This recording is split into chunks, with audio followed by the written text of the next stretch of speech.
tolak Anies diusung oleh PDIP, alumni 212 gelar aksi demonstrasi besar-besaran. Nah, kita tunggu nih, apakah orang-orang yang selama ini mengatakan sebagai pembela Islam akan mengadakan demonstrasi besar-besaran untuk menolak Anies Baswedan diusung oleh PDIP.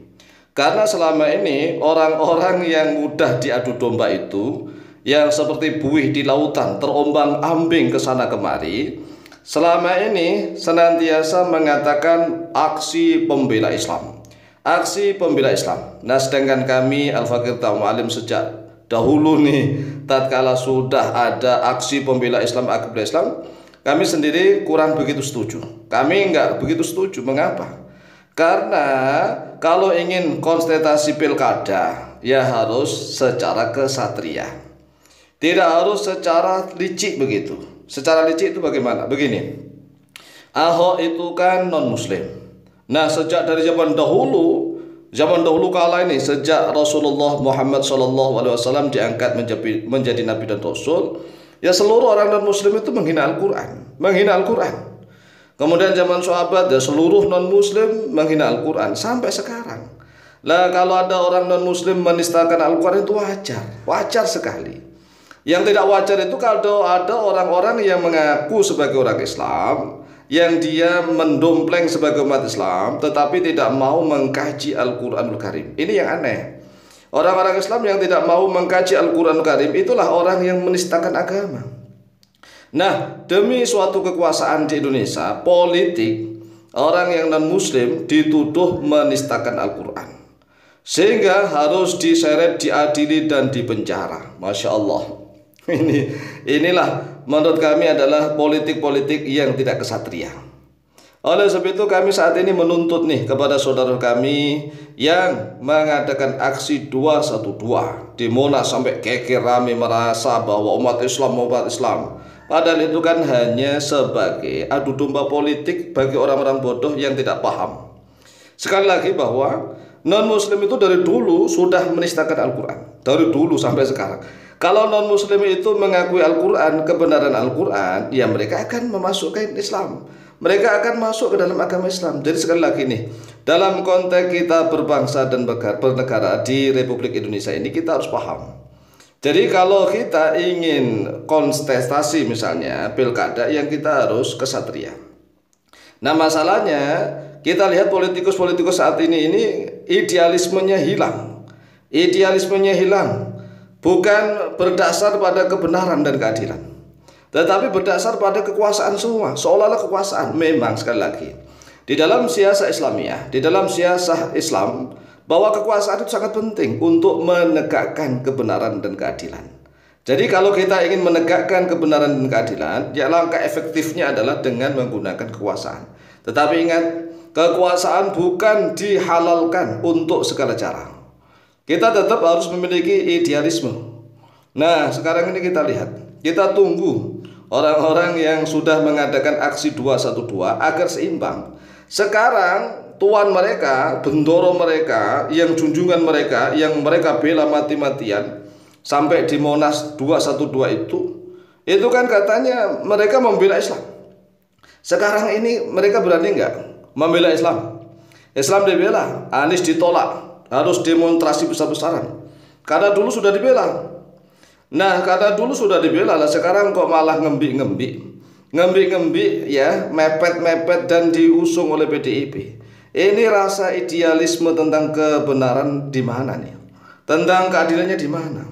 Oleh sebab itulah kami sendiri Al-Fakir Ta'alim sudah mulai ingin ikut cawe-cawe. Kami juga nggak suka dengan para politikus yang sukanya nyinyir gitu ya, nyinyir di mana-mana tidak bergerak. Tapi kami juga tidak suka kepada orang-orang yang sedikit-sedikit mengatasnamakan Islam, tetapi nol pendidikan, nol akhlak. Oleh sebab itulah, mari seluruh bangsa Indonesia ini belajar, jangan sedikit-sedikit mudah terombang-ambing, mudah diadu domba. Aksi 212 bela Islam itu tanggal 2 Desember tahun 2016. Menuntut Ahok agar diseret, diadili, dan dipenjara.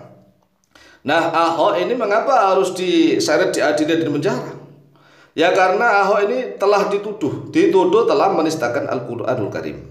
Sekali lagi, yang namanya non-muslim tidak percaya kepada Al-Quran, menghina Al-Quran itu wajar. Wajar kalau non-muslim kok memuliakan Al-Quran, mempercayai Al-Quran, ya mereka akan masuk Islam. Mereka akan masuk Islam. Jadi kita umat Islam ini harus arif dan bijaksana. Yang tidak arif dan bijaksana itu umat-umat Islam yang ngaku Islam tapi nggak mau mengkaji Al-Quran. Inilah yang bejat. Bejat sehingga mudah diadu domba di mana-mana. Nah, padahal aslinya demo itu, aslinya ya hanyalah ingin memenangkan Anies. Ingin memenangkan Anies menjadi gubernur DKI, ya dengan cara menjegal Ahok dan menghujat PDIP. PDIP dihujat, diharamkan, ya dinajis-najiskan, ingin dihancurkan, dilaknat dan seterusnya. Tatkala aksi 212. Nah, sekarang aneh jika orang-orang yang merasa sok Islami itu diam saja. Merasa sok Islami ini berbeda dengan benar-benar orang yang mukmin sejati loh ya. Kan merasa sok Islami. Nah, tatkala itu tahun 2016 kami sendiri ya dituduh munafik. Munafik loh, tidak ikut membela Islam. Kami ingatkan, membela Islam yang mana? Kami sudah sering mengatakan bahwa Ahok itu non-muslim. Orang non-muslim menghina Al-Quran, melecehkan Al-Quran itu wajar. Karena dia non-muslim. Nah kalau dia memuliakan Al-Quran, mengakui Al-Quran, dia akan masuk Islam. Sama dengan kita. Kita umat Islam ini nggak percaya dengan kitab-kitab agama lain. Apakah kita dianggap sebagai menistakan kitab suci agama lain? Jadi kita harus adil sebagai umatnya Nabi Muhammad SAW ini. Kita nggak boleh semena-mena. Nah sekarang kita tuntut nih. Kita tuntut kepada orang-orang yang mengadakan aksi 212 itu. Karena aneh jika orang-orang yang merasa sok Islami itu diam saja ketika tuannya yang dibela mati-matian selama itu justru sekarang bergandengan mesra dengan PDIP. Ya, kita tunggu aksi 212 menolak Anies untuk digandeng dengan PDIP. Oleh sebab itulah wahai saudaraku kaum muslimin wal muslimat, saudara-saudaraku sebangsa setanah air Indonesia, mari kita belajar agama Islam dengan baik dan benar. Karena di dalam agama Islam juga telah diajarkan ilmu politik Islam yang sempurna, siasah Islamiyah kamilah. Jadi ilmu Islam itu lengkap sekali. Jangan hanya belajar Iqra kemudian sudah belajar politik. Kita fokus belajar karena Nabi Muhammad SAW itu sangat konsen untuk pendidikan. Oleh sebab itu sekali lagi mari kita belajar dengan baik sampai kita menguasai politik Islam, kemudian setelah itu baru kita ngomong tentang politik. Demikian semoga manfaat. Wallahu ta'ala a'lam bishawab.